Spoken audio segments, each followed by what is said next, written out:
একজন মানুষ মিথ্যাবাদী হওয়ার জন্য এতটুকুই যথেষ্ট যে সে যা শুনল যাচাই বাছাই না করে তাই প্রচার করলো।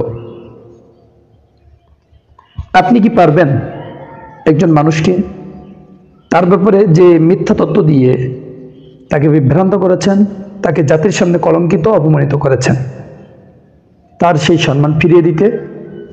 আপনি কি পারবেন তার পায়ে ধরে ক্ষমা চেয়ে নিতে? বলছিলাম বগুড়ার 19 বছর বয়সী ছোট্ট কিশোর সাদের কথা। আসসালামু আলাইকুম রহমতুল্লাহি ওয়া বারাকাতুহু। দূরে কাছে দেশে প্রবাসে যে যেখান থেকে দেখছেন আমাদের ভিডিওটি, সকলকে জানাই আদর্শ টিভির পক্ষ থেকে আন্তরিক সালাম, শুভেচ্ছা এবং অভিনন্দন।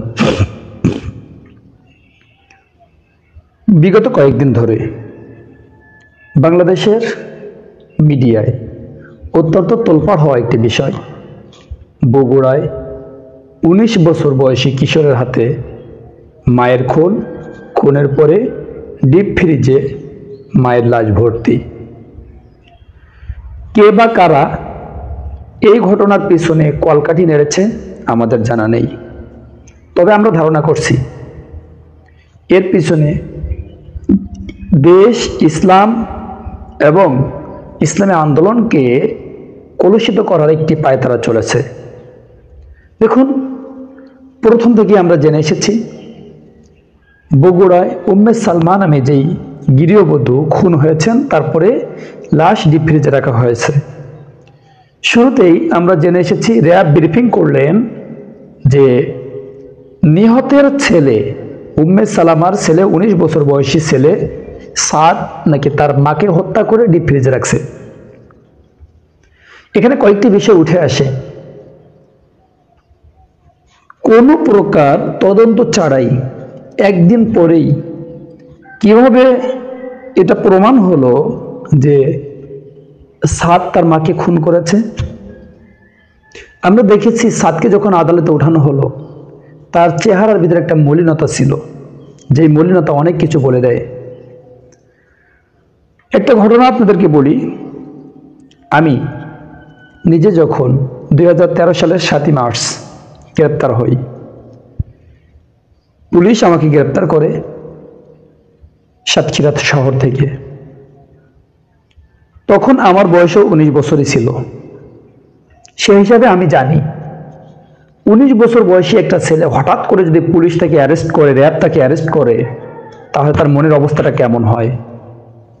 কারণ আমি তো সেই একই বয়সে গ্রেপ্তার হয়েছিলাম, এবং শুধু গ্রেপ্তার হই নাই, সাতক্ষীরা জেলার অন্যতম একটি মামলা নিয়ে আমি গ্রেপ্তার হয়েছিলাম।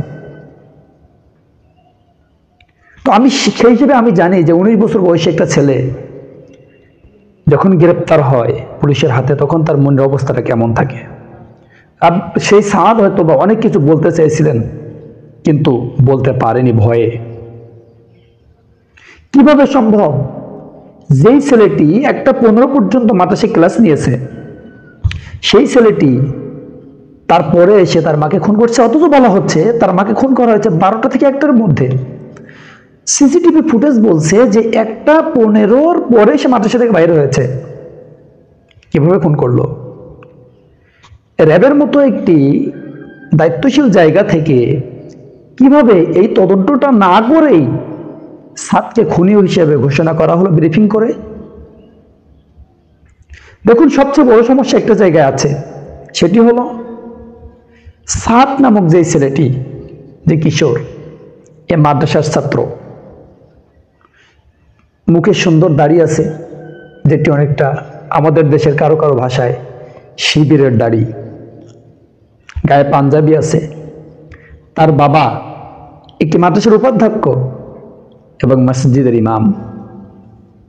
সার্বিকভাবে এই ছেলেটি নম্র, ভদ্র, যতটুকু জেনেছি আমি বিভিন্ন মাধ্যমে, নম্র, ভদ্র এবং মায়ের খুব প্রিয় ছেলে। সামান্যর জন্যে, এবং মায়েরও খুব প্রিয় ছেলে ছিল, সামান্যর জন্য সেই মাকে সে হত্যা করবে? আমি কেন জানি শুরু থেকে বিশ্বাস করি নাই। বহু মানুষ দেখলাম ফেসবুকে শেয়ার দিয়েছে, আমি আমার টাইমলাইনে না দিয়েছি শেয়ার, না দিয়েছি কোনো পোস্ট। কারণ শুরু থেকে আমার সন্দেহ ছিল যে এই ছেলে এভাবে খুন করতে পারে না। আমার সেই সন্দেহ ঠিক হলো। ধন্যবাদ জানাই বগুড়া দুপচাচিয়া থানা পুলিশকে, তার অত্যন্ত চৌকসতার সাথে ডিবি ব্রাঞ্চকে তারা মূল ঘটনা বাহির করে আনতে সক্ষম হয়েছে। সেই সাথে সাথে আরেকটি দাবি জানাই যে র্যাব ব্রিফিং করে নিরপরাধ ছেলেকে দোষী বানালো কি জন্যে, কাদের কলকাঠিতে এটা করা হলো?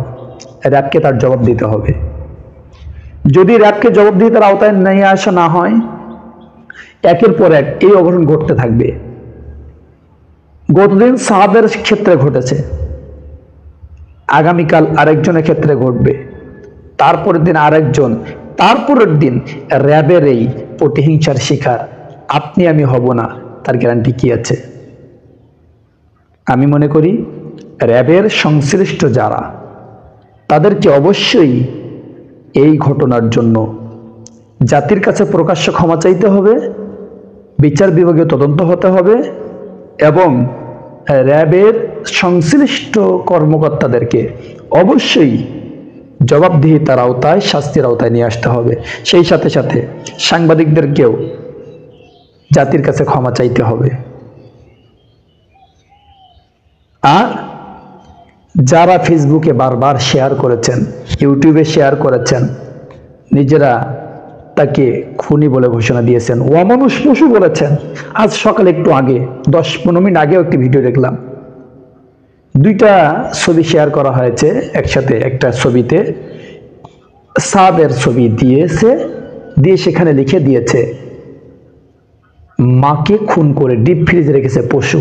তার তলায় আরেকটা ছবি দিয়েছে, দিয়ে লিখছে মাকে ভুল চিকিৎসায় মেরে ফেলার কারণে চিকিৎসককে 7 বার ছুরিকাঘাত করেছেন মায়ের কলিজার টুকরা সন্তান। ভাই, আপনি যেটা করলেন, আপনিও তো কম অপরাধী নন, আপনি তো অপরাধী, আপনি তো জঘন্য মিথ্যাবাদী। আপনি যাচাই বাছাই না করেই আপনি এটা শেয়ার করেছেন, আপনি পোস্ট করেছেন, এবং অনেকেই করেছেন। সকলকে বলবো, সুযোগ থাকলে ওই সাদের কাছ থেকে ক্ষমা চেয়ে নিন। নইলে সাদ যখন কিয়ামতের দিন, দুনিয়ায় সাদেরা বিচার পেতে নাও পারে, কিন্তু কিয়ামতের দিন যখন আল্লাহর আদালতে বিচার চাইবেন, তখন কিন্তু আল্লাহ রাব্বুল আলামিন ঠিকই আপনাকে আসামির কাঠগড়ায় দাঁড়াইয়া দাঁড় করাইয়া সাদের অপমানের বদলা কিয়ামতের দিন আল্লাহ রাব্বুল আলামিন দিয়ে দিবেন।